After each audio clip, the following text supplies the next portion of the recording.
babies want to get born. All babies want to get born.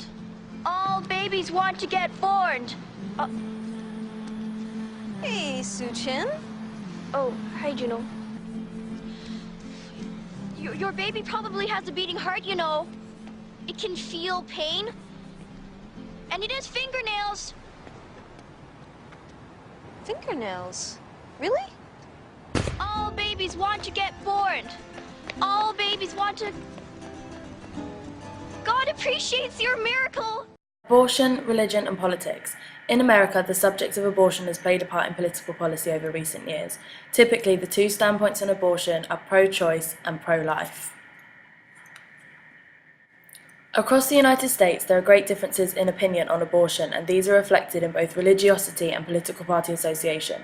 Abortion has been a politically contentious subject since the 1960s, when states started to liberalize laws. However, by 1973, abortion was still prohibited in 30 states and legal only under some circumstances in the remaining 20. The Roe v. Wade Supreme Court case of 1973 ruled that the right to privacy under the Due Process Clause of the 14th Amendment extended to a woman's decision to have an abortion, but that right must be balanced against the state's two legitimate interests in regulating abortions, protecting prenatal life and protecting women's health. So why, 40 years after Roe v. Wade, has abortion become such a contentious issue once more? Political science research has shown that the Republican Party is the most conservative it's been for a century, and the dominance the party has over the South continues to be strong. The 2012 election saw those states identified by the Pew Research Center as the South Central vote solidly Republican. At least 60% of the voting public in Alabama, Arkansas, Kentucky and Oklahoma voted for Mitt Romney over incumbent President Barack Obama. Typically, the South tends to be the most conservative and religious region in the country, with 9 of the top 10 states for church attendance being in the South. And as the Republican Party shifts more towards the right, it is becoming far more conservative on all social issues, especially abortion. Nationwide, the balance of opinion towards abortion has remained steady over the past 20 years. In 1995, 60% of those asked believed abortion should be legal in all or most cases, while 38% believed it should be illegal. Fast forward to 2013 and not much has changed. 54% believe it should remain legal, while 40% believe abortion should be outlawed. However, there are widening disparities in opinion on the issue across different regions of the country, which support the assumption that the South is far more conservative and religious than the rest of the nation. 75% of New England residents favour legalised abortion, that is those in Connecticut, Massachusetts, Maine, New Hampshire, Rhode Island and Vermont.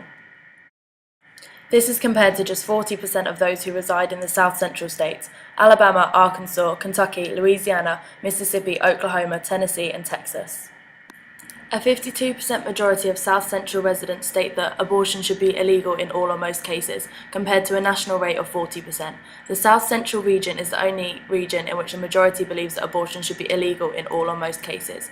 In contrast, over 60% of New England, Pacific Coast and Mid-Atlantic residents are in favour of legal abortion in all or most instances. These views on abortion were reflected in the voting patterns of the South in the 2012 election. The previously mentioned South Central states were solidly Republican, voting for Mitt Romney, while the New England states were blue. In the 2012 election, Obama and Romney had somewhat opposing opinions on the subject of abortion. President Obama has consistently supported Roe v. Wade and continues to vote in favour of pro-choice initiatives. On the other hand, Mitt Romney has been described as firmly pro-life, stating he'd support the overturn of Roe v. Wade, believing that abortion should be decided at a state level. The overwhelming majority of those who identified themselves as conservative voted for Romney in the 2012 election, while a slight majority of moderate voters and an 86% majority of liberal voters cast their votes for Obama. This conservatism is reflected in the exit polls regarding a person's view on abortion. Of the 13% who feel that abortion should always be illegal, 79% voted Republican, while 76% of the 29% who believe that abortion should be always legal voted Democrat. While I can find no data regarding state-level exit polls for views on abortion, there is exit poll data for ideology from both Alabama and Mississippi. Over 80% of those who identified themselves as conservative and are therefore more likely to oppose abortion voted Republican. As the Republican Party gets more conservative, their pro-life stance will more than likely gain further support. The South continues to be the most conservative and religious region of the US and therefore is likely to continue to oppose abortion at a greater rate than other regions.